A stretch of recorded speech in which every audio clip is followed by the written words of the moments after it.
देश भी जितनी जल्दी समझ ले उतना अच्छा होगा।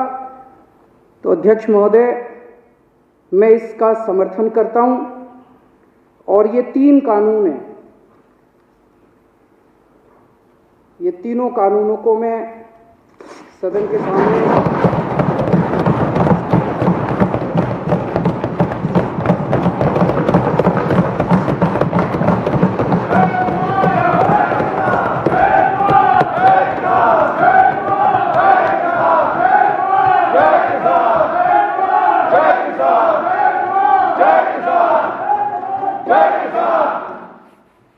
इन दोनों कानूनों को फाड़ते हुए मुझे बेहद दर्द हो रहा है। मेरा बिल्कुल मकसद नहीं था इसे फाड़ने का, लेकिन आज जब मेरे देश का किसान सड़कों के ऊपर 2 डिग्री टेम्परेचर के अंदर सड़कों पे सो रहा है और वो तकलीफ में है, तो मैं अपने देश के किसान और अपने देश के जवान के साथ गद्दारी नहीं कर सकता। मैं भी पहले इस देश का नागरिक हूँ, मुख्यमंत्री बाद में हूँ। तो आज इन तीनों कानूनों को ये विधानसभा खारिज करती है और केंद्र सरकार से अपील करती है कि किसानों की बात मानते हुए अंग्रेजों से बदतर मत बनो। अंग्रेजों ने 9 महीने में कानून वापस ले लिए थे, आप कम से कम आज़ादी की इतनी तो इज्जत रख लो कि 20 दिन के बाद अब इन कानूनों को वापस ले लो।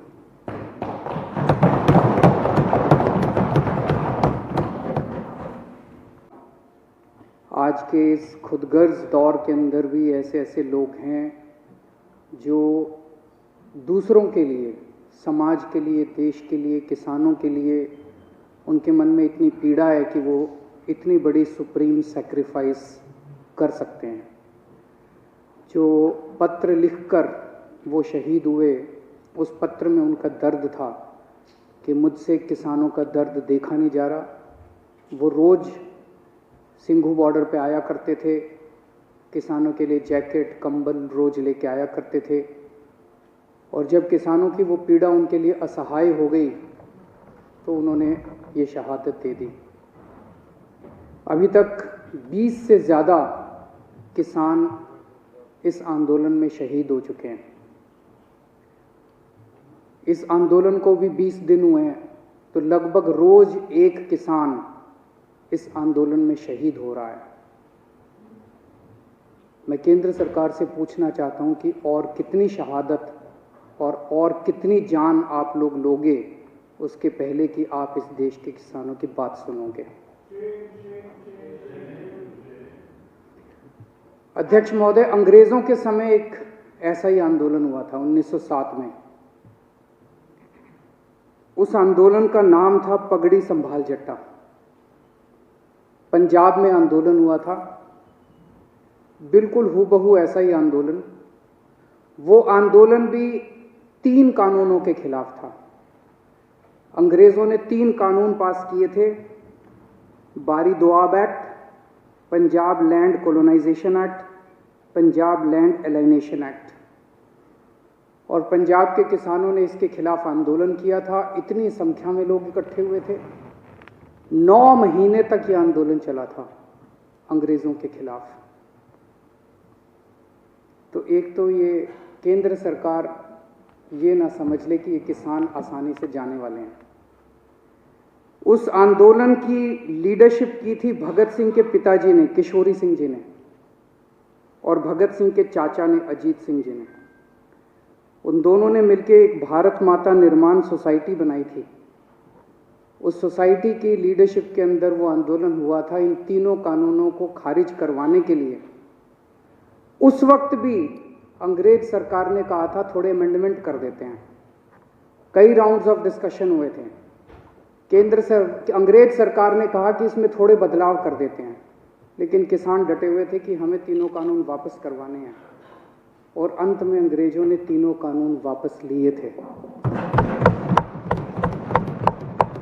मैं सोच रहा था कि भगत सिंह ने क्या इसी बात के लिए कुर्बानी दी थी कि जब देश आज़ाद होगा तो अपनी सरकारों के खिलाफ भी इसी किस्म से आंदोलन करने पड़ेंगे। आज़ाद भारत के अंदर भी इतने लोगों को अपनी जान कुर्बान करनी पड़ेगी।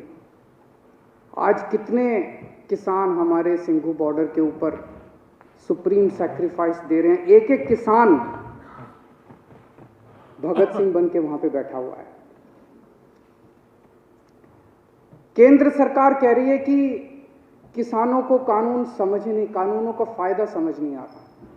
तो केंद्र सरकार ने अपने सारे बड़े दिग्गज नेता, जितने बड़े बड़े इनके नेता हैं, उनको उतारा है कि समझाओ, और वो समझा रहे हैं। आज योगी आदित्यनाथ जी, जो भारतीय जनता पार्टी के बहुत बड़े नेता हैं, उत्तर प्रदेश के मुख्यमंत्री हैं, वो टीवी में आ रहा था, शायद बरेली में 20,000 किसानों की रैली उन्होंने की। उनको कहा गया भाई इन तीनों बिलों के फायदे समझाओ, तो फायदे समझाने लगे वो। मैं सुन रहा था उनका भाषण। तुम्हारी जमीन नहीं जाएगी, ये फायदा है क्या? वो तो थी अभी तक, अब जाएगी नहीं, मतलब ये क्या फायदा है? तुम्हारी मंडी बंद नहीं होगी, ये फायदा है क्या? तुम्हारी मंडी बंद नहीं होगी, तुम्हारी जमीन नहीं जाएगी, तुम्हारा ये, अरे भैया ये तो था ही हमारे पास, फायदा क्या है? तो इनसे किसी से पूछ लो, ये भी इतने सारे बैठे हैं, किसी से पूछ लो, किसी भाजपा वाले से, कि फायदा क्या है? वो बता रहे हैं कि आ रहा हूं मैं उस पर, फायदा और नुकसान दोनों, नफा नुकसान बताऊंगा, चिंता ना करो। तो इनसे किसी से पूछो भाजपा वाले से फायदा क्या है, तो सारे जनों को एक लाइन रटा रखी है, किसान अब अपनी फसल पूरे देश में कहीं भी बेच सकता है। यही कहते हैं ना ये।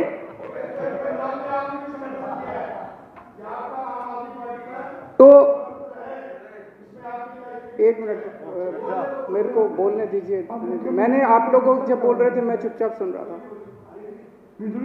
मैं आज धान का एमएसपी 1868 है। उत्तर प्रदेश और बिहार में ये 900,000 रुपए में बिक रहा है। मेरे को बता दो कि पूरे देश में मेरा बिहार और उत्तर प्रदेश का किसान कहां ये फसल बेच के आए कि इसको एमएसपी से ज्यादा दाम मिल जाए। हवा में बात करने से क्या फायदा है? कहीं भी बेच लो, कहीं भी बेच लो। अरे कहां बेच लें, बताओ तो सही। अब हमारे देश का किसान पूरे देश में कहीं भी बेच सकता है। वो देश का किसान कहीं भी नहीं बेचेगा। उनको भी पता है कि कौन बेचेगा। उनसे पंजाब में खरीदेगा, उत्तर प्रदेश में उनसे 800 रुपए में बेच के वही बड़े बड़े पूंजीपति इतनी महंगाई कर देंगे कि वो पूरे देश के अंदर इसको महंगा बेचेंगे। ये किसानों के बेचने के लिए कानून नहीं बनाया गया। तो कहा जा रहा है कि किसानों को भ्रमित किया जा रहा है। किसानों को भ्रमित नहीं किया जा रहा, भाजपाइयों को भ्रमित किया जा रहा है। सारे भाजपाइयों को अफीम खिला दी है और अफीम खिला के कह दिया ये रट के बस यही बोलो। मैंने आज पूरा भाषण सुना योगी आदित्यनाथ जी का, उनको भी नहीं पता इसका क्या फायदा है। वो पूरे भाषण में, वो भाषण था इसी बात के लिए कि किसानों को बताना है कि इसका क्या फायदा है। आज सुप्रीम कोर्ट में केस था, कल भी था। हमारे वकील ने सुप्रीम कोर्ट में खड़े होकर कहा कि किसानों की मांगे जायज हैं, किसानों की मांगे मानी जानी चाहिए। केस इसलिए था कि दिल्ली के बॉर्डर के ऊपर किसान बैठे हैं, इसलिए ट्रैफिक की दिक्कत हो रही है। हमारे वकील ने खड़े होकर कहा जी इसके लिए केंद्र सरकार जिम्मेदार है। आज अगर अभी केंद्र सरकार 1 घंटे में इनकी मांग मान ले, धरना उठ जाएगा। धरना क्यों नहीं उठ रहा? धरना इसलिए नहीं उठ रहा, केंद्र सरकार नहीं करने दे रही।